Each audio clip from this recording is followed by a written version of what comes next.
ఇది పూర్వం నుంచి ఉండేది కదా సార్, మొదటి నుంచి మనకు వైఎస్ఆర్ అనేది కంచుకోటగా ఉండదు కదా. ఈసారి అయితే మెజారిటీ తగ్గింది. నెక్స్ట్ ఎట్లుంటుందో చూడాలి సార్, ఇంకా టైం ఉంది కాబట్టి. వీళ్ళు ఇప్పుడున్న ప్రభుత్వంలో ఉన్న అధికారులు కానీ ప్రభుత్వం ఉన్న నాయకులు కానీ ఇప్పుడు ప్రజలకు బాగా దగ్గర అయ్యి ప్రజలతో బాగా మమేకమయ్యి ప్రజలకు మంచి చేస్తే ఇంకా మెజారిటీ తగ్గించే ఛాన్సెస్ కూడా ఉండొచ్చు.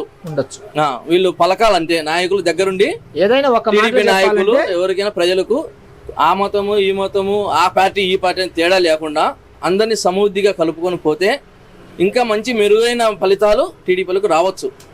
కూటమి ప్రభుత్వానికి పవన్ కళ్యాణ్ గారు ఉన్నారు కదా, పవన్ కళ్యాణ్ గారి రాజకీయం గురించి మీ అభిప్రాయం ఏంటి?